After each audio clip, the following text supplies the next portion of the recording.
And now, weighing in out of the blue corner, Josh the Punk Thompson. 100%. And on the other mic, he weighs in from the red corner, Big John McCarthy. Hey guys, you're here with Josh Thompson, Big John McCarthy, Podcast Dave. Another episode of Weighing In, and we're gonna weigh in on a couple of things that came up this week. Well, we've been kind of gone. Like you were living where you live, and I'm living where I live, and it's getting hot on this side of the country. How is it for you? It's getting warm. The humidity is rising, and if you are not used to, it's like you being on the West Coast in California, you don't even have a clue what humidity is. Yeah, I don't want this to. will educate you fast. It's horrible. I was in Raleigh, North Carolina in August for some stuff that we were doing with the troops. I got out of the car and this was like when the dry fit shirts had first come out, and all the people in the Marines and the Army were all wearing them at the event we were at. And I get out of the car wearing a cotton shirt. It was me. Regular cotton shirt. Yeah. And within 10 minutes, I was soaked all the way through it. And, and I never really sweat a whole lot. But I mean, I think we had DC, we had Kane with us, Swick was with us, and everyone was just complaining. They were soaked. Everybody was soaked within 5-10 minutes. See, it's all about a mentality. All you got to, here's your mentality. You know, if you go outside and you're going to do something, prepare to sweat. You're gonna start pouring, and it's just part of it. And then jump in the water, take a shower, or whatever. But it's rising. You can feel it. It's like all of a sudden one day, boom! It's like, oh, there it is. Oh man. There was something that I said that I specifically wanted to talk to you about the other day when I was talking to you on the phone. Jeez, man. Maybe it'll come to me. I can't remember. I doubt it. No, probably not. CTE's CTE's a motherfucker. Yeah, it's got me. It's got me. She's a bitch. What about our boy Chael? Come on. Did you see his thing with John Jones? Oh man, he's been digging at a lot of people lately. I actually felt sorry for John. No. Not that he didn't deserve it. He definitely deserved it. But if, it's okay, they did fight when, they were both competing and stuff, and Chael got the light heavyweight title shot and actually would have walked away with the title. Yes, had he if it wasn't stopped because the toe is coming off, but it would have been bad. That's not the way to win the title. But there's no doubt John Jones is the better mixed martial artist. And when they fought, all that stuff, yeah, John's gonna win. When it comes to a war of words, John Jones is an elementary school child compared to Chael. He is outgunned. It's like, dude, take your toys and walk away, because you are going to get fucked up by that guy. Chael just started laying into him, tweet after tweet after, and I'm like, oh God, it's getting ugly. And it was not only getting ugly, it was getting good because some of them were funny. But John, don't mess with Chael when it comes to words, dude. Don't do it. You're going to lose. Dave, do you have any of that so we can see kind of what he's talking about? Oh, I know he took some digs at Tito, because Tito said he wanted to challenge Mike Tyson because Mike Tyson's ready to fight. And then come on. And then Chael puts on, because Tito said something about legend versus legend, the boxing legend versus the MMA legend. And it just turned into this with Chael. He just started like this huge ha ha ha ha ha. He was just laughing out loud. It was just hilarious how he put it. But oh man, I mean, all right. The first time here's a little story for you with Tito and Mike. The first time I ever met Mike Tyson was at a UFC, and Tito was fighting, and I think he was fighting Vladimir Matyashenko. Yeah, and it was like UFC 33 or something. First one in Vegas. Mm-hmm. And Mike Tyson is in the back, and he's in Tito's dressing room. And Tito's warming up, and I walk in, and I go, damn, that's Mike Tyson, right? It's about what you do when you first see Mike Tyson. Yeah. And Tito is kicking the bag, and I'll never forget, because Tito could kick, okay, but he's not like one of the big time kickers out there. But he's kicking the bag, and they're moving around, and every time Tito kicks, Mike's going, ooh, ooh, ooh, ooh, ooh, ooh, that would hurt. And I'm just like, are you kidding me? You're worried about that? But it was kind of funny just seeing him in that light when all of a sudden he's looking at Tito kicking it and he's like, ooh, ooh, ooh. And I was like, okay, I've seen I figured it out now. Everyone's got their thing. They go, I don't want part of that. But Yeah. it was funny just watching him in there. Those are the noises Dave makes when I kick him. Dave sounds exactly like that. Ooh, ooh, ooh, ooh. Yeah. Oh, it's pretty funny. I think it's hilarious. I love it. I kicked the leg just a tiny bit, and he's like, ooh, ooh, oh, good. Okay, let me ask you this. What was the reason that John went after Chael? Because I didn't see that. I saw that he said something about, guess who I'm talking about? Old guy using me for his I don't know. Let's see. Twitter base or whatever. Yeah, they're all right now. You can tell that the coronavirus is getting to people sitting. People are bored. They're getting bored, and like they've just flocked to Twitter to talk shit and potentially get a fight. I guess I wanted to figure out why is it that Dana has this thing when like certain guys want fights. Like John Jones apparently says he wants the Ngannou fight, and Ngannou says he wants the fight. But Dana's like, yeah, fans would love to see that fight, but it's not going to happen. Yeah. Why is there a shut? Do you know any, like, why would there be a shutdown like that? What they want more? Oh, the two of them want too much money, or one of them definitely does. Yeah. Come on. I know John came out and said, I'm negotiating this $50 million deal now. Okay, he's not negotiating shit, so let's just be honest. Yeah. All right. Now, Malky, that's his manager. I'm sure Malky's doing his best to get him as much money as he can. That's his job, and that's what he should do. But come on, man. You got to be reasonable about that's not a championship fight. Yeah. And that's the problem with it. If it was a championship fight, I think the UFC would actually work towards making it happen. If Francis was the champion, I could see them saying, you know what, this is another, DC versus Stipe type moment, champion versus champion. Yeah, we can make this happen. We can make a lot off of it. I think that they could make money off of the fight anyways, and it would be a 5-round fight because it would be the main event anyways. But without that heavyweight title being in place, so John, if he wins, becomes the division champion, or Ngannou takes out the light heavyweight champion thinking that he's going to move up, I think that they would do it. I think without that, that's the reason why he really doesn't care about it. I'm going to go out on a limb. I'm going to give this a little bit of a prediction. DC is going to beat Stipe. He says this is his last fight for sure. And okay, let me just say one word real quick. Homer. Yeah. I'm not going to deny this. All right, DC is going to beat Stipe. I mean, that would be a homer move, but I'm saying even if DC, let's say DC does beat him, even if I wasn't being a homer, and DC beats him, I think that you could potentially see DC and John Jones again at heavyweight. God, no. I'm just letting you know. No. First off, they would do it. UFC would do it. The UFC would do it. And if DC does it, he's a fool. I don't know. I think he smashes John at head. That's Homer right there. See that? Wow, dude, man, you're going Homer. Full-fledged Homer, man. No, I think full-fledged. Show me the moment that DC was beating John. No, I think he did. He beat him the first. Oh, so you're gonna say, he won the first round? No, he didn't. Could he have won the second round? Yes. Didn't he? It's possible. He could have won that second round. Well, which one, in the first fight or the second fight? No, the second. He didn't win anything in the first fight. Come on. I'm just being honest, and it's nothing. I love DC. I think he's just phenomenal, but you're so mean. There's so many problems that he has in facing John. Yeah. It's a style matchup. Yep. It's the length and the range, realistically. To me, I feel like the speed that he usually has over people that usually fight at the heavier weights, he doesn't have because of the reach. He can't cover that distance in the amount of time to get in. Yeah, no, I agree. I think DC's a better fighter at heavyweight. I think him going to 205 earlier in his career was tough on him. I think, but I do see if DC does win, DC has already said he's like, this is for sure my last fight, but money speaks volumes.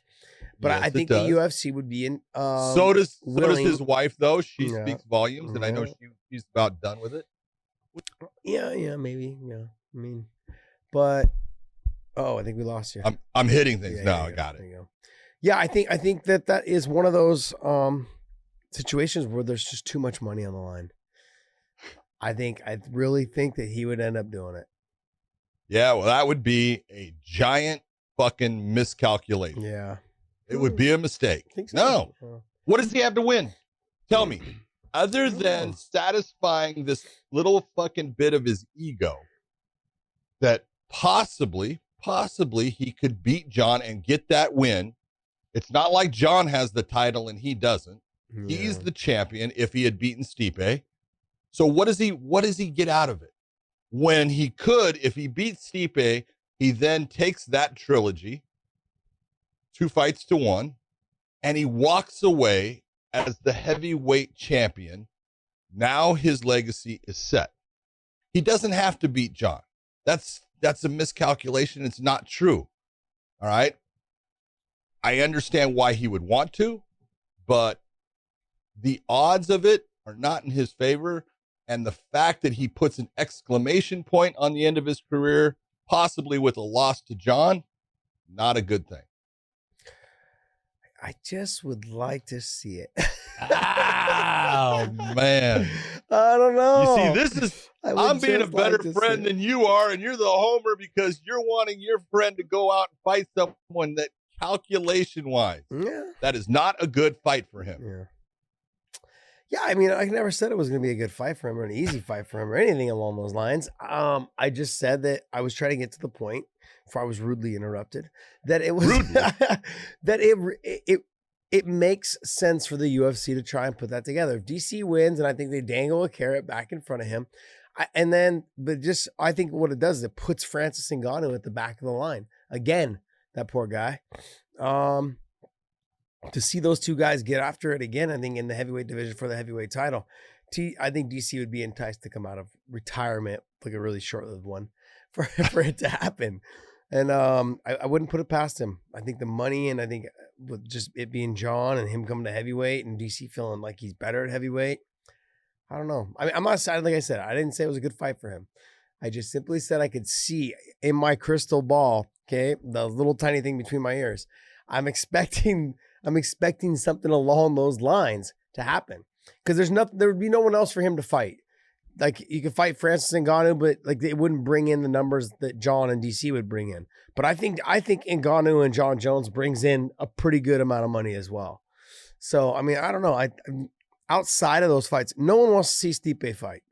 It really just comes down like he's just not. Whoa, he is not a big draw. Look at you. He is not. I like the guy. I actually kind of do. He is sometimes a little whiny, but he's a good fucking fighter. There's no doubt. Okay, what's he whiny? Well, stop. You just made a statement. You're saying that he's whiny. What's he whiny about? Well, he was really whiny during the DC holdout thing with the Brock Lesnar thing. Real whiny during that time. Wants everything. Wants to eat. Constantly complaining about. What the fans think or what the UFC thinks of him. Just don't even worry about that shit, man. Just keep constantly is on there talking about UFC. What am I not the champ? Go ahead. I am cutting you off there. That is bullshit because let's take a look at the situation. No, let's take a look at the situation. Oh man, I'm gonna have to get to you. Stipe was the champion, was he not? No, yes, he wasn't. He lost to DC. Stop. He was the champion. He ends up losing after he has had a longer string of wins at that title holder position than anybody. Gotcha. Okay. He loses to DC, and then they're going to bring it instead of him getting the rematch, which kind of has the UFC's kind of set that up. If you've been that long-term champion, you lose, you kind of get that rematch. You can look at, other guys.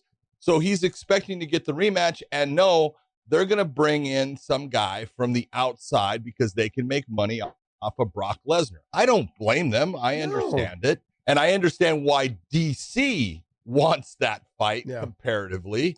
I definitely understand why he wants it for a multitude of reasons. But all of a sudden, that fight doesn't happen. And Stipe's sitting on the outside not fighting, and DC's not fighting. And so he's like, hey, man, what the hell? Let's go. And DC is dragging it out, and I don't blame DC. I understand why he's dragging it out because he wants that Brock fight.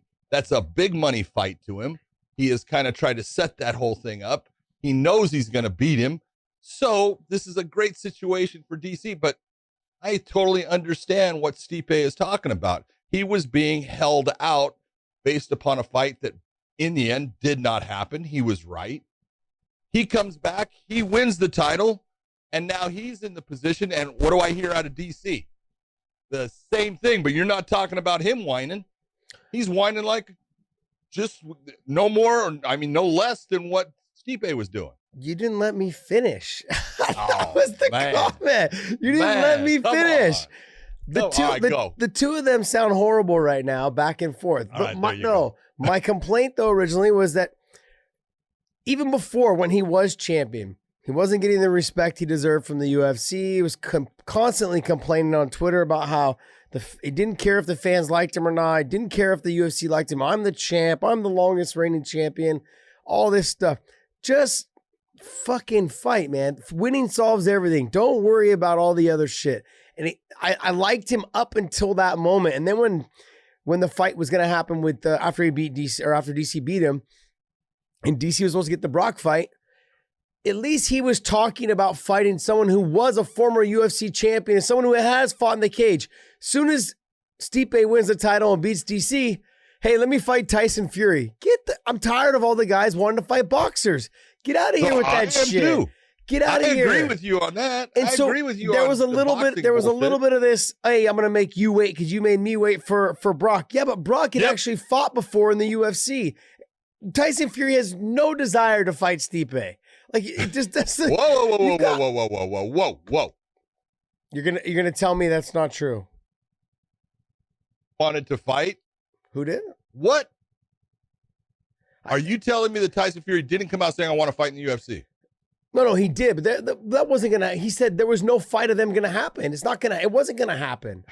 I know. I agree with you that it wasn't going to happen, but Tyson Fury did come out saying, "Hey, he was training with Darren Till, and they were showing all the different stuff." And I could understand why Stipe would say, "Oh, I'll fight him." Yes, You know, everything is about timing, money, and control. PR. It was a PR stunt. Yeah, I got it. Absolutely. Of course. The fight was never going to happen. But Brock was really trying to come to the UFC to fight DC. That's what the holdup was. Was he? Was he really? I think so. Remember, he had lost a lot of weight during that time to try to get his weight down. I think he was. God, he had to get clean off for USADA. Yeah, remember he had lost quite a bit of muscle during that time. We were talking. We talked about that a couple He times. did that for Mark Hunt too. Oh, did he? Oh yeah, Dave would know better. How much you know, Brock? You know Brock, Dave. You know Brock pretty well, right? So I mean, he did lose some weight during that time. Yeah. Go ahead, Dave. Tell him nope. Look, my overall opinion of Stipe is I think he's a good fighter. I do enjoy watching him fight. I just during that time frame, and even up to now, like he just came out saying something again just recently about, oh, I don't care, I'm the champ, and the UFC doesn't like me, and the fans don't. Stop worrying about that. So it's constantly complaining about people not liking you. Well, I agree I totally agree with you that he needs to don't talk about what the fans like, what they don't. That should not be a concern. Yeah. Okay. Now I can see him complaining about his employer and the people that promote him. No, let's be honest. Yeah. He's looking and saying, from his point of view, he's saying, you don't promote me the right way. Now, is that true? That's an opinion. I'm not saying that it's the right opinion, but that's his opinion, and he can have that. But this whole thing, as far as, he doesn't owe DC a fight. He doesn't owe anyone a fight. That just depends on if that's what he wants to do. And right now, he's a guy that is not sitting on his ass. He's not sitting on the sideline. He's actually working during this time because he has a full-time job. And you know what? He's the one in control. So sit back and quit complaining about it because you did the same damn thing to him. I didn't do it to him. Well, I know you did it, but know what I'm saying. No, I do understand what you're saying. I would just I agree. I understand. I do know what you're saying as far as in terms of the employer. you want fights or you would like to have fights because you feel like those fighters will bring the best out in you. And the UFC doesn't always follow in line with that. And they're like, nope, this is going to happen and this is going to happen. And they have a different plan for you and you don't like the way that that plan is going, whether you're the champion or not. You pretty much have no say unless you're a huge needle mover. And we see it even with guys that are needle movers, that they still don't get the treatment that they feel like they deserve. I mean, guys like, look at guys like Nate. Sure, he gets paid a lot. Sure, he's had some good fights. But he only comes and goes when he gets treated the way when he gets what he wants. I think it's smart on his part, but Stipe is not that needle mover. That's why he can't get away with that type of stuff. So until then, I feel like I agree with you in the fact that, he needs to zip it up a little bit and just go out there and fight. That's what he needs to do, man. Look, I agree with you. Nate is a different animal. Yeah. All right. He comes from a different place and a different outlook, and Nate is smart enough to say, come to me with what I want, and then I'll do it. Until such time, I don't care. I have other things. And that's great. I love the fact that Nate has a control over his career fighting there. That's the way it's supposed to be.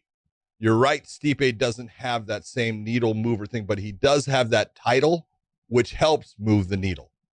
And since he's in control, it does, no matter what. Even if you're the guy that no one likes, okay? Bisping. How many people love Bisping? It's not like, it's like don't care. No, how many people liked or loved Bisping?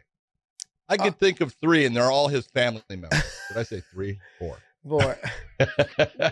and I love Michael. It's not, I'm not saying that, but there was all kinds of time people were saying they didn't care. But when he became champion, all of a sudden it was more about caring because that title's there too. It does make a difference. So, it makes a difference. So yes and no. Yes and no, it does make a difference. But if you were to put Demetrius Johnson and Stipe on a card, only because Stipe is a little bit bigger, would people tune in maybe like 15 more pay-per-view buys. That would be it. Like that's then 15 more.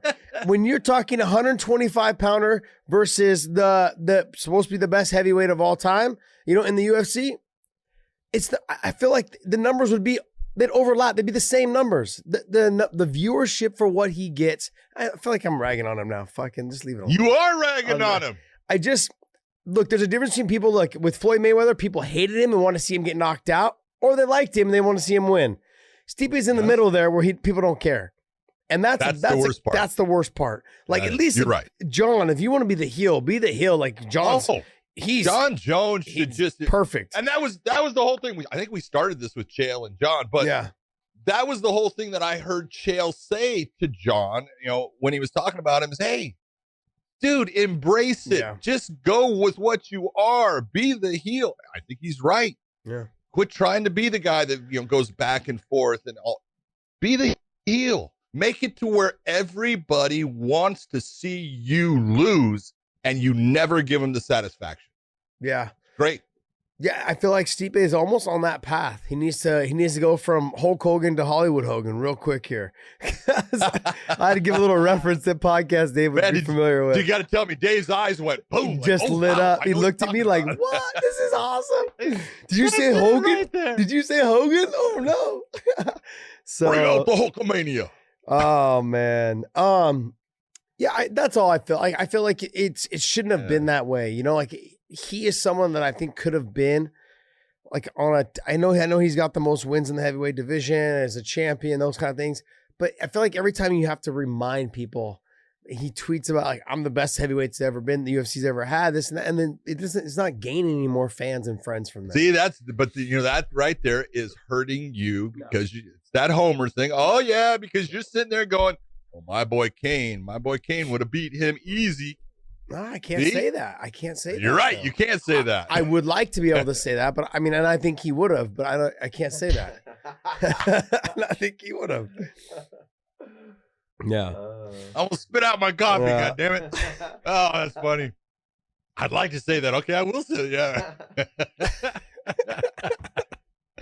I mean, we got lucky. We got blessed. We had a bunch of really good heavyweights in our gym at AK. I mean, from Paul Bonatello, Mike Kyle, to Kane, DC. And we've had a lot of good heavyweights come through our gym pretty well. So they've had a couple of good fighters. Yeah, not too a bad. couple. Not too shabby. What else? Oh, did you see Nate came, because we were talking about Nate earlier. He came out with his conversation yesterday after I think Conor came out with who he thought were the GOATs. Or he was going to be the GOAT. He'll be leaps and bounds above everybody. I think, by the time he decides to leave the game, Conor would be the GOAT. Okay. Over GSP and John Jones and everybody else that's, fought. and then Nate came out with his saying that he's the GOAT because he's beat up Conor and this and that. He's real then. Yeah. Yeah.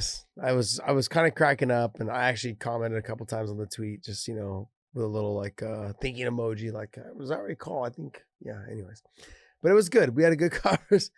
A bunch of people would hit me up. Here you go. You were lightweight, so Conor's basically lightweight, welterweight, featherweight. Yeah. So is he the GOAT? No. Or is he the GOAT of the featherweight division? No. Is he the GOAT of the lightweight division? No. But I mean, definitely not the GOAT of the welterweight. It would be impressive if he won the 170-pound title. Man, I think if he won the 170-pound title? Yeah, it'd be impressive. I just I don't. I mean, and I'm not saying he can be Usman or Colby or any of those guys in the top echelon of guys, but he does make for an interesting conversation, I think. And I've gone back to this. You don't think so? Oh, absolutely, I think so. Okay. You're referencing back to old time boxing. Yeah. There was one guy, Sugar Ray Robinson, was the man, because he went and I think he actually started at lightweight, but he had welterweight champion. And back then the weight classes, because welterweight went to middleweight, which was 160. So when 147 to 160, so that was a comparable weight jump to what MMA has. And then from 160, it was to 175 for light heavyweight. Mm-hmm. And he spanned all that, and he went after the light heavyweight title. He won every round against the champion in Chicago, and then died out before the 15th round. Couldn't answer the bell because he was exhausted. Wow. And had won every round and lost the fight. But, Sugar Ray Robinson was the guy that he spanned all of those weight classes. Different than what happens today, because the weight classes in boxing are like 4 pounds apart at times. Yeah. It's ridiculous. So you get these guys and, they'll actually grow, a total of 12 pounds, and they've got 5 different titles in there. And you're going, not quite the same as what was done in the past. But if Conor went and took the 145, which he already did, and the 155, which he already did, with a 10-pound, and then throws another 15-pound jump onto that, that's a 25-pound span. That would be huge. That would be so impressive. That's something that I don't know if he would do it, and I don't know if you would ever see that again, because that is just 3 weight classes in MMA. The way the weights are spanned and separated out, that would be absolutely incredible. Yeah. I mean, you get to Colby, you get to Usman, neither one of them have striking that's as good as his. And his ability to sometimes, his explosiveness, I think in the first 2 rounds, maybe 3, but I think 2. I think he'd have a good chance of potentially catching either one of those guys, whether it's Colby, whether it's Usman, T Wood. T Wood's fast and explosive as well, but the other 2 don't have that fast and explosive combinations that they set together. Don't get me wrong, they're very good. And I was very impressed with their last fight with each other on the feet. Very impressive, but it's not Conor McGregor stand-up. I'm turning as much as my neck will turn. This is it. It's not Conor McGregor stand-up. So I think on the feet, I would obviously give the edge to Conor. The footwork, being able to kind of at least slow the takedowns. But I think once he gets taken down once or twice, I think it's going to be even harder and harder every time for him to get up.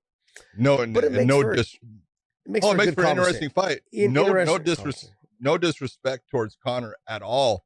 And yeah, I think you're right. He has the advantage in the technical stand-up skills at the start of the fight, but he's got to get rid of those guys.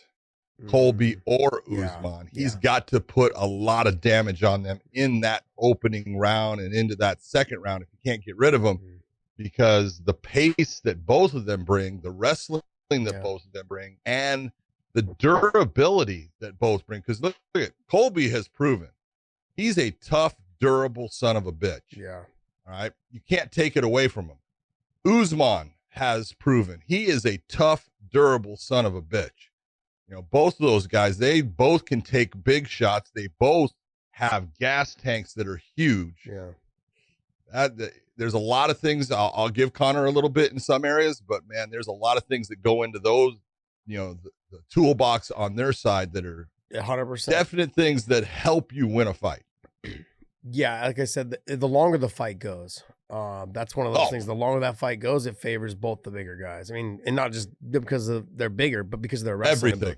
Everything about them. Everything. Yeah, moves forward. I think Conor's shown that he has a hard time maintaining that explosiveness past pretty much the second round. You know, into the third, it starts to slow down drastically. And that's you watch that and people get like, that's just certain body styles. That's certain body types. BJ was very much like that. Yeah. You know, and everyone talked about he's not in shape. He is in shape. It's just that he burns energy at a different rate. He's a very fast twitch guy. And Conor is that fast twitch muscle fiber guy. And it's hard for him to maintain that same, even though he's in shape, he's going to start to tail off. Yeah. Yeah, I guess really for me, I've been sitting around trying to figure out like matchmaking, because where do you go? Where do you go with these guys? Let's say DC beats Stipe.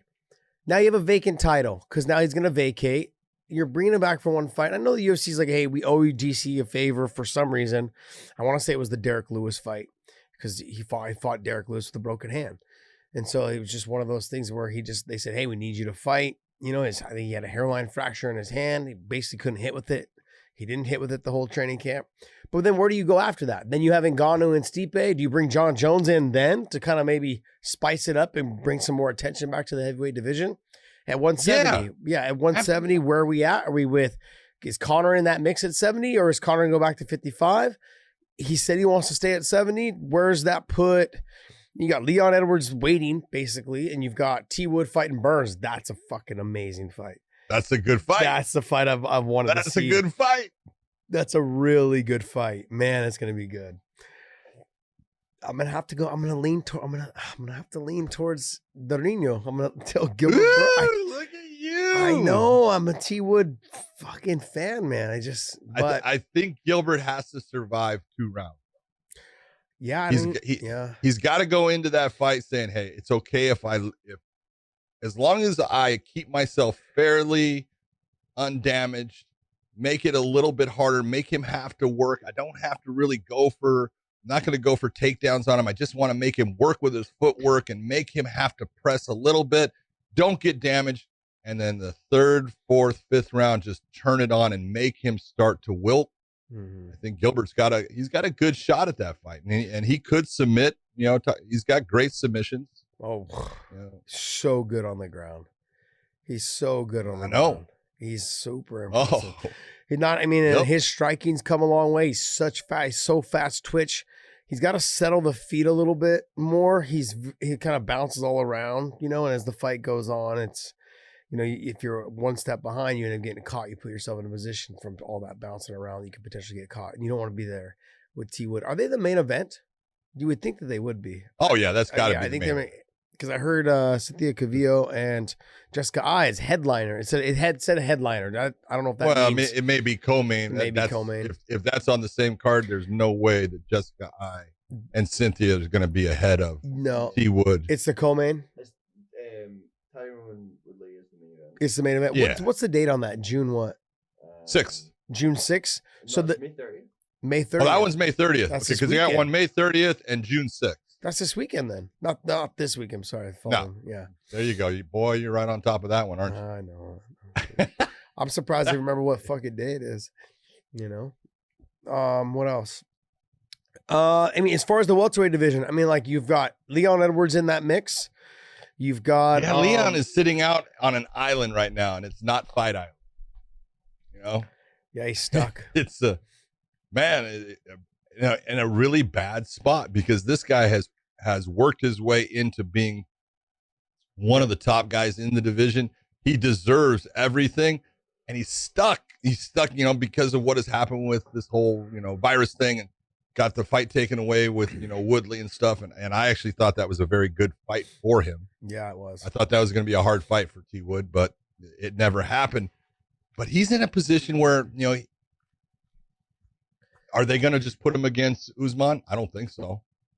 I think they believe that he needs that one big, put over fight that puts him into that title contention. I don't think they really look at him as his next fight could be for the title. I think they look at him. He needs a big win over a name, and then we can put him for a title. But the guy's so good, so talented. Interesting. I feel bad for him, actually. Yeah, I can't think of. I can't think of anyone for him to fight. Like outside can. outside of Colby. You want Colby, huh? Colby. Oh yeah, I think him and Colby that's a good fight. So I'm hearing that Conor, or you could put him against Masvidal too. They had a little bit that of to me is the fight to make. Okay. You put him against Masvidal, which I don't think Masvidal wants that fight. Not that he's obviously not afraid of him. He just is like, why? I'm one step away. I could fight for the title against Usman.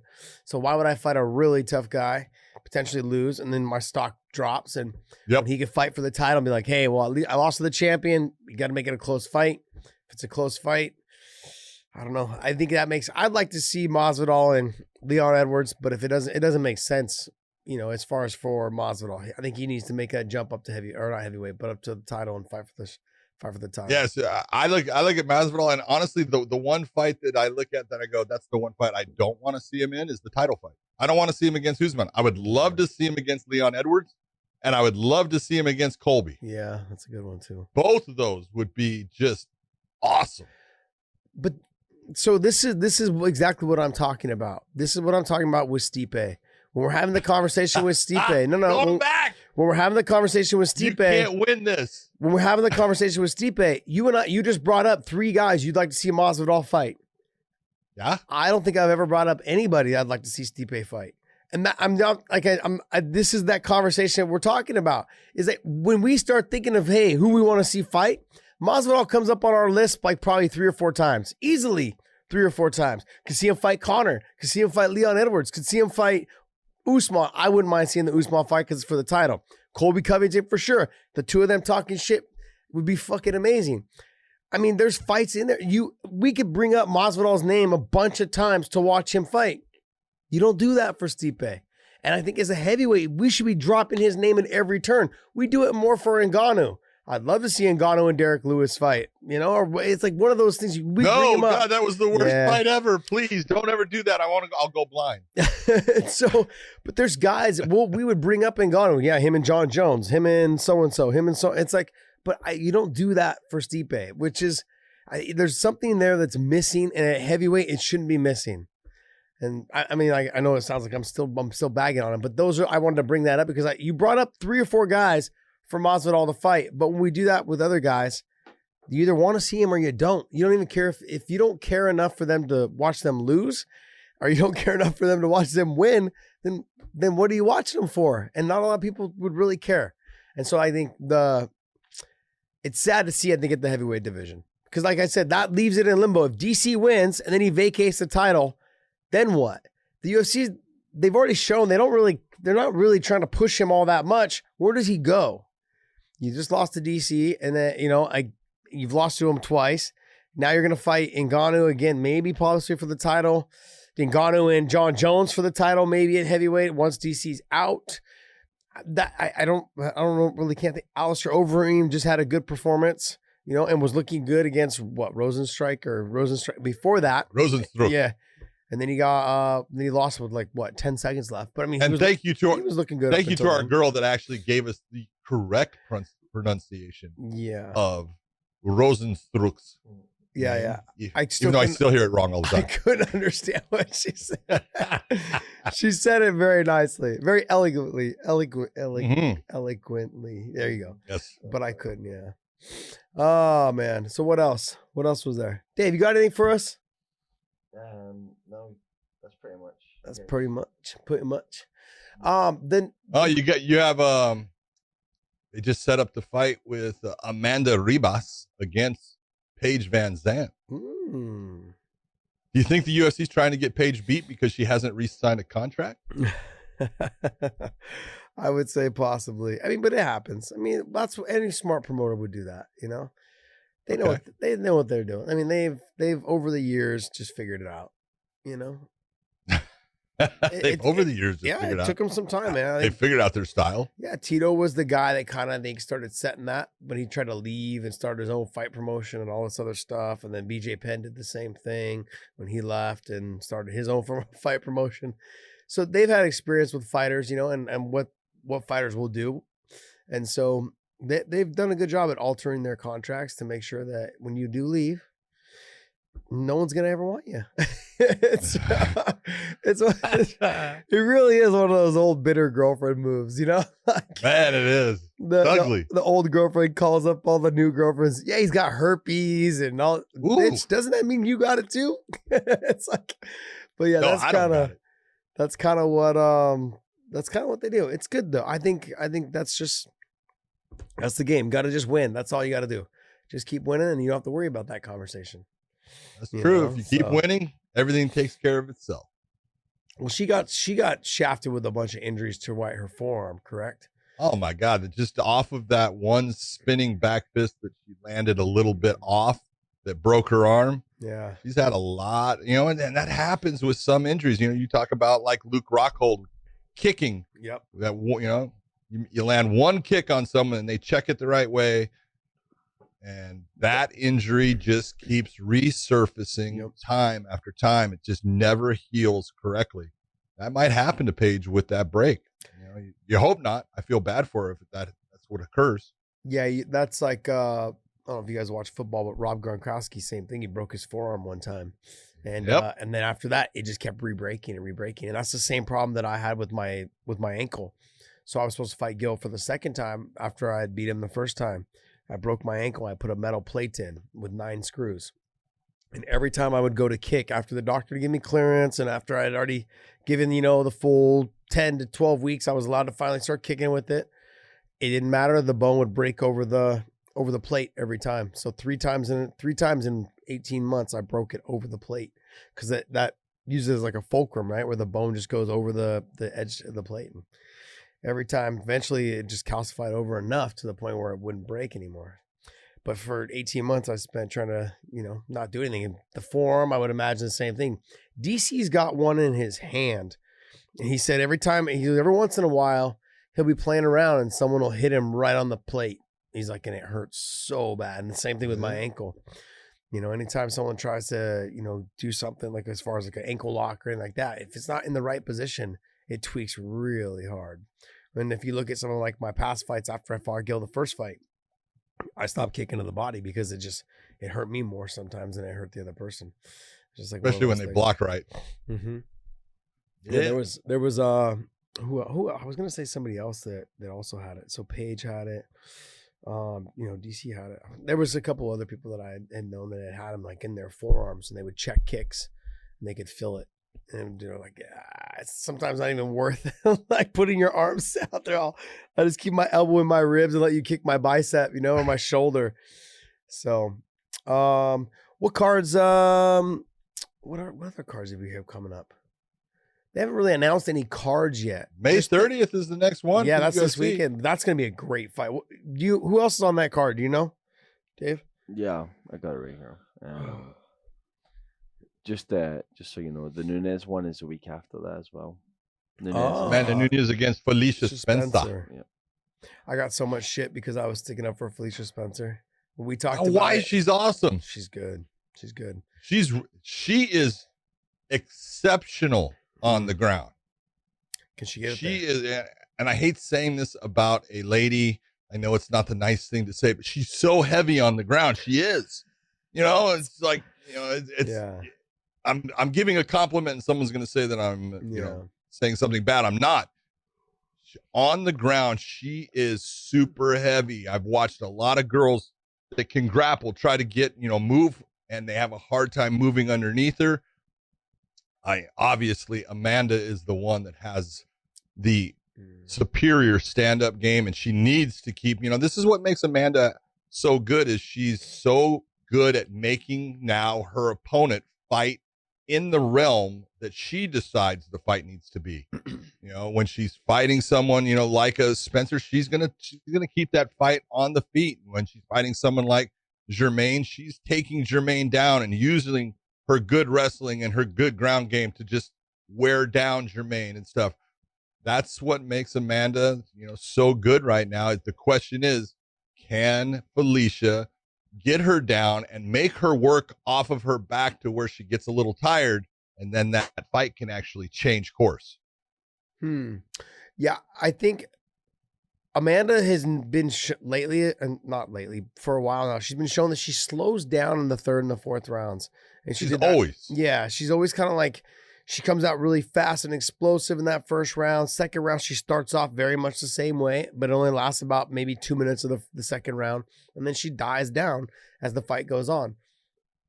Felicia Spencer kind of keeps that even kill. There's nothing really too explosive out of her. She has kind of just that push forward, busy, active. She's got to weather that storm for the first round and a half. I think if she can get through there, she's got a good chance. If she can especially put Amanda Nunes on her back and start trying to mount some sort of offense from the top position. I think on the bottom, she's not going to do anything for her. It's not like, on the feet and on the bottom, not looking good for her. The fight that I am very excited to see, which I just remembered in when I processed through my CTE brain, was they just booked, is it Hooker versus Dustin Poirier? Dan Hooker? Yeah. Yeah, I believe they just announced that that's a fight also. When did they say that one's going to be? I want to say June 13th. June 13th? In Vegas? No, I don't know. Where's Has to be. Has to be. Yeah, it's June. I think it's in June sometime, I believe.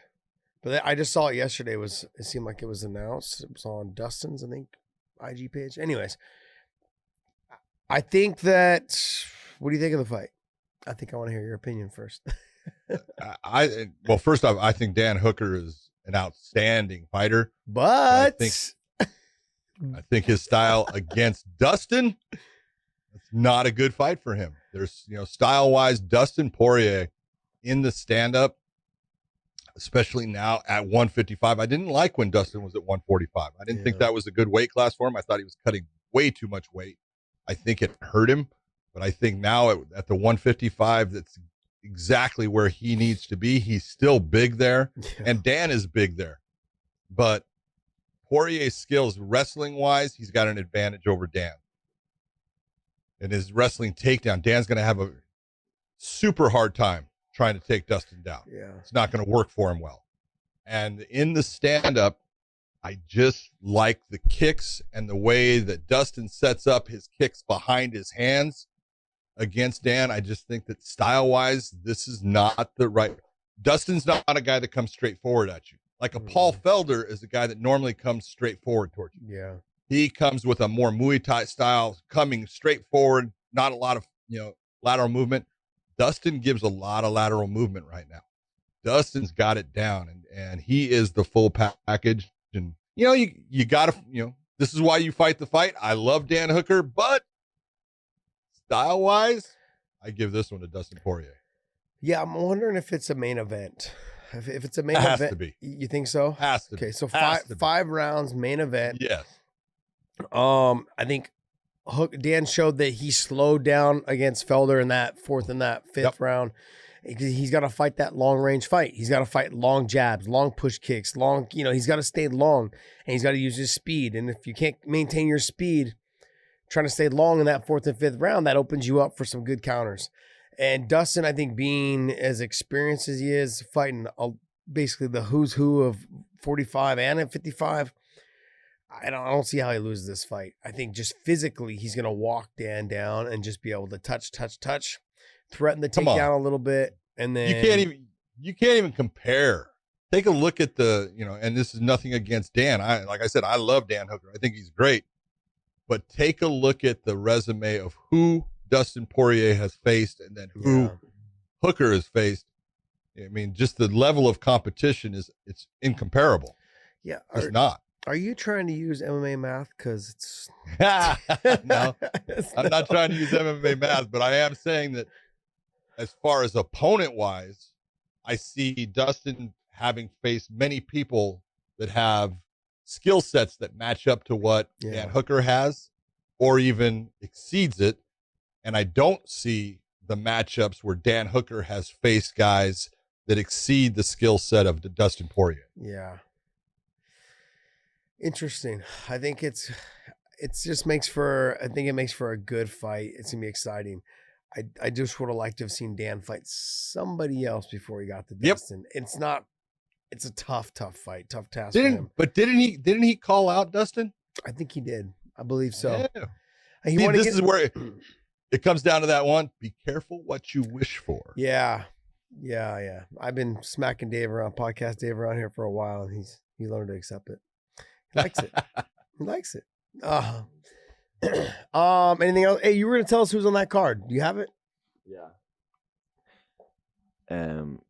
There's more chance of you not knowing any of these fighters than. Yeah, I feel like the cards are not going to be too stacked right now. They did the first. What's the main card?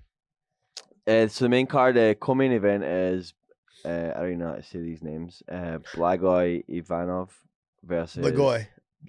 Oh, Blagoy. Yeah. Augusto Sakai. Augustus. Who's he fighting? Augusto Sakai. Oh, Sakai used to fight in Bellator. Okay. Augusto. I don't know him. Augusto Sakai. I know from Brazil. Very good stand-up fighter. He's got a body that looks like a bag of smashed donuts. Okay. But like Dave. What? Podcast Dave. He can fight, man. Sakai can fight, man. He's got good stand-up. And against Blagoy, if he can keep his lateral movement, that's a good fight. Blagoy throws the big, looping shots. Yeah. Has good, submissions, has a good ground game as far as especially being on top. Uh-huh. You figure, like, Blagoy beat Fedor in combat sambo. Yeah. So he's the real deal. He's good, but Sakai could pull that upset with his stand-up because he's very elusive on his feet for a big man, and he makes guys work at catching him. So that's a good fight. Yeah, he trains at AK, or he used to. I don't know if he has his last fight or so, but he was at AK for the longest time, training with Kane in DC. He's good, man. Yeah, he's good. He's kind of just stumbles forward a little bit. Big hands, big overhand rights, try to put the pressure on you. He's got good like hip toss and throws and stuff. He's not too good. Not most heavyweights are very good off their back, but he's not very good off his back. He has a hard time getting up to his feet. Top position, I think he'll be able to hold and control, maintain position, but I don't know the other guy. So you said he's good on the feet, and I think the two of them probably will be explosions for heavyweights there in the heavyweight division. Should be fun. What other fight? That's a good one. What else? Welterweights, Kevin Holland and Daniel Rodriguez. Oh, that's a good fight. Is it? Talk to me, Goose. Give me something. Well, come on. You just saw Kevin Holland fight. Kevin is he came off of the Contender series. And he talks trash in the fight, but he talks kind of to himself. It's kind of funny when you're in there. He'll talk to his opponent. He'll talk to himself. He'll talk to you as the referee. He'll talk to everybody. He'll talk on the outside. It's his way of keeping himself straight, and what he's doing. He's good, and Daniel Rodriguez is good too. That's a good fight. I'm gonna enjoy that one. That one's wow. Holland looks so good. Who was his last fight? I can't think of the guy's name. They call him Fluffy. I think they Anthony Hernandez. Called Dave. Fluffy? Dave, podcast Dave. Fluffy. And it's not Gabriel Iglesias. It's Anthony Hernandez. He's from Sacramento. Anthony Hernandez. Yeah, I was going to say, because I think another Hernandez, but that was man, he just destroyed Anthony. And Anthony's a good fighter. He's tough. Anthony won. Holland went in there and what's that? Anthony won that fight? No. Holland won in the first round. Oh, you're right. Sorry. I read it wrong. Even when he's got the Even when it's sitting in front of right him. in My front of him, God. he's looking at it right now. You know, I was Dave, using I'm that- always trying to back you up in these things, and now you're giving ammunition to Josh that I cannot defend against. Sorry, I blame Google for You the, blame I blame Google. Google. the I it's blame the way Google that for, Google I blame has the Google for stats. using English. Typical millennial right there, blaming other people for his problems. Typical. Oh man, it's horrible sometimes to like be face to face and watch this thing just all unfold right in front of me. Anyways, Same okay. as your CTE. It's horrible it's- sitting watching it unfold. I know right it's in front of hard me. though. It's hard, isn't it? So what other fights are on there? Lightweights, Roosevelt Roberts versus Brock Weaver. Good fight. Roosevelt is, I think has he got one loss now? Come on, Dave, pull it up. Let's go, Dave. And is it against Vince Pichel? He is 9-1 and he lost to Vince Pichel. No. Hello. Wow. Look at that, man. Look at the big brain on Brad. I know. That's right. What how you But fit that thing between your ears? Roosevelt came out of the Dana White Contender Series. He's a good athlete. But I think he was used to walking through people, and when he hurts them, they kind of fold and fade away. And when he faced Pichel was a guy that I used to help train. He trained out of my gym. Started from nothing, knew nothing, had no wrestling, no striking, no submission, and he's turned into an outstanding fighter. Just a tough, durable, all-around good fighter. And he just wore Roosevelt down.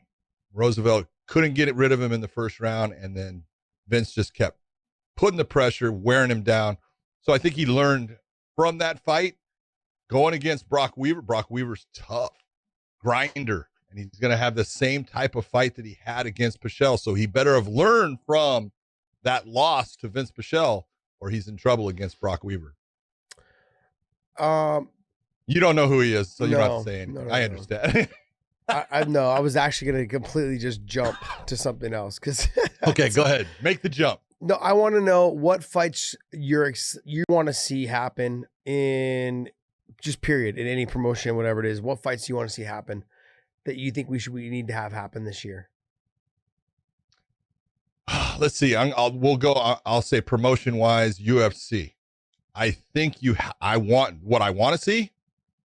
Well, I think what you want to see and what you think needs to happen though for things to get moving. I mean, obviously in the heavyweight division, you have to have DC and Stipe fight. I'd like to see that fight finally get done with, so we. No, I don't have to see that one. I've seen it. I've seen it twice. I think it's just being held up right now. So I think either have it or just move on. I'm fine with it moving on. I'm fine with them moving on. Yeah. So am I, honestly, see that, because that's one doesn't excite me at all. I've seen it. Got it. And it's okay if that's what Stipe wants to do and that's what Daniel wants to do. Great, I'll watch it. No doubt about it. But not one that excites me. I don't. How do you think it doesn't even matter? What's that? Who do you think is going to win the third one?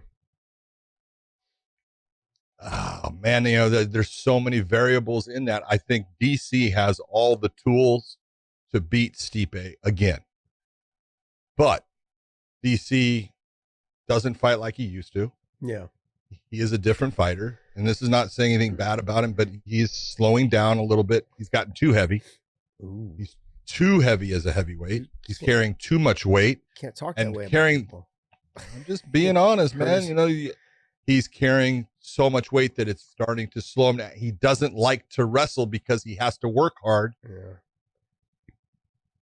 when he wrestles, and it starts to wear him out. He's not been doing that same thing that he did in the past where he was able to make that grind.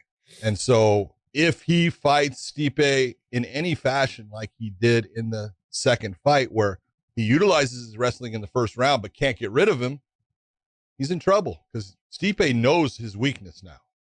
The blueprint is there, and no matter what Daniel does, that body is open, and that body's big.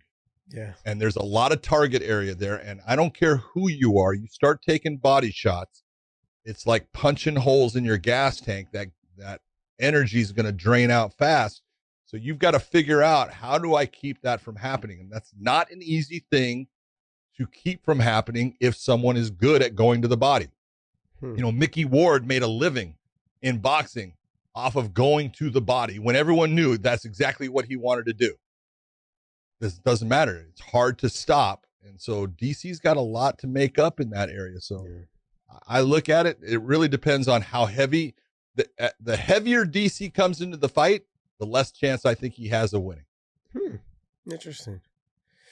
Yeah, I think it depends all on his wrestling. That's really what it comes down to. I mean, yes, you're a homer. I understand, but it's okay. This is not Homer. You already said he has all the tools. It's hard for you to talk against your guy. No, I understand that. It's okay. I think Stipe's got a very good chance. You know, if DC can get him on his back early and often in the first and second round, I think it starts to favor DC no matter what. Even later on in the fight, if he doesn't take him down again in the fourth or fifth round, I think that Stipe will be so tired after one or two rounds of hard wrestling, of him being on bottom underneath DC, who's 255 right now. It's gonna be a little. Hold it. You're saying he's 255 right now? Go ahead, lie. You're lying, dude. You think he's more? I don't think so. I don't think so. I think so. Dude, after seeing him, he's carrying a lot of weight. Let me see. If DC goes into that fight, we'll say weighing in at 255, I'll take Stipe all day long. It's all muscle. Okay. It's all muscle. There is some in there. Some in there. What other fights? I would love to see Leon Roberts fight against Edwards. Leon Edwards. Yeah, Leon Edwards. I'm sorry. What did I say? Roberts. Yeah. I would love to see Leon Edwards fight against Usman. I think that's a great matchup. So because of the way Leon is able to keep fights on the feet and the way Usman is able to control guys with his wrestling, but he still will stand there and bang with people. I just think it'd be a fun fight. Yeah. So that fight over any other fight in the welterweight division, you would put that fight on? I would put that fight on. I don't know if I'd say over anyone, because I want to see George Masvidal and Colby Covington. So that's the fight that I would pay for right now. Okay, so you've got, I think that was fun. Leon Edwards versus Usman, which is a great fight. You've got Colby versus Masvidal. And then you've got, who else was there in that bracket there that we were talking about? Oh, Conor. Conor was at those 70-pound division. But you got Conor and Woodley. Yeah. But Woodley's going to be fighting Gilbert, and that's a great fight, but it's already happened, so I'm not going to call that one out. But I think that's a fight, it really is. What round? If you tell me what, you say, oh, it goes to this round, I'm going to say this is the guy that wins. Ding, ding, ding. I just remembered what I wanted to talk to you about. Holy Christ, took all of that for those neurons to just connect. Remembered. Eddie Bravo in Tony Ferguson's corner. In the fight, says that he, before walking out to the fifth round, was told, hey, you're going in. And Eddie made it very clear on Joe Rogan's podcast, saying, I don't want to be the head coach. I don't want to be the MMA head coach. I want to be the jiu-jitsu coach. Just in the corner, when the fight hits the ground, I talk jiu-jitsu. I don't want to be the person in the cage. I don't want to be that person. He got put in that position because they didn't know where to go after the fourth round or whatever, and they were lost on what was going on. They hadn't seen this happen to him before. So, they did him like a dog. Give me your thoughts. They did him like a dog, man. You can't, and they not only did Eddie like a dog, they did Tony wrong by doing that, because you have to be in a position to be prepared. One of the things that, you can take a look, and I think that it happens with guys from AKA, and I'll point out Bob Cook and Javier Mendez. And you take a look at how they occurring in the fight, you'll get one or the other talking during the fight, same as Greg Jackson and Mike Winklejohn. Mm-hmm. Depending if that fight is a stand-up fight, you'll hear Bob Cook saying things at times, but you hear Javier saying a lot of things as far as what the athlete should do. If it's a stand-up fight and it's got Jackson and Winklejohn, Greg Jackson is doing the cheerleading. He's giving the ooh that away and doing all these things while drives Mike me crazy. He fucking does. I know, but but it works. And Winklejohn is giving the technical advice for what the fighter needs to do during that round. Same when it gets to the corner. But if it's obviously grappling, you hear Javier Mendez shuts his mouth. Mm-hmm. He doesn't say a freaking word. Bob Cook talks the whole time. All right. Sometimes when Dave Camarillo was in the corner, he would talk during that time. And same thing with Winklejohn and Jackson. And that's called coaching that is intertwined. They're on track with each other. They know when this is my time to do my thing. This is his time to do his thing. And that helps the fighter and it helps the corner be in sync and to be functional as the fight's going on, no matter if it's during that break between the round or actually during the round when the fight's going on. And when you take Eddie and you put Eddie in the position, look at Eddie, as far as technical knowledge on the ground, he's phenomenal. Yeah. And he's a phenomenal coach or instructor, but he's not the guy who is comfortable in giving fight analysis, in giving fight suggesting techniques to use. You know, and I heard a lot of people rip on him about, you know, maybe you should break out the Imanari roll, you know, and I heard people, you know, kind of bagging on him, you know, that was your advice. It's like, what else is he going to do at that time? There's nothing there for him. Yeah. Okay. He's watching his fighter and a guy that he likes and trains with, knowing that, you know what, he's not going to just take this guy down. So he's trying to give a suggestion on what to do. That, you know, the Imanari roll wasn't even close to being set up right, because Tony was damaged at that time. He was a different fighter. Yeah. And that's, you know, hats off to Justin. That's what he's supposed to do. And that's what he did. But when you sit there and you push now Eddie into that role in the 5th round, he's walking in there with nothing. Yeah. You know, he's going to try to give him something, but it isn't something that he's comfortable doing. He's not comfortable being that head coach. And to be that head coach, if you're the Trevor Whitmans, if you're the guys, you know, that are in there all the time, like Duke Rufus, that no matter what, and sometimes you'll watch Greg Jackson, he'll be talking, you know, telling his guys something, and it's all been grappling, but then he'll look at Winklejohn, coach, you got anything to say? And Winklejohn will give him a little bit about the stand-up, because it's going to start in the stand-up. That's what a cohesive group of trainers and coaches does. And to push Eddie out in that situation, I understand why Eddie was not comfortable and feeling like, I don't belong.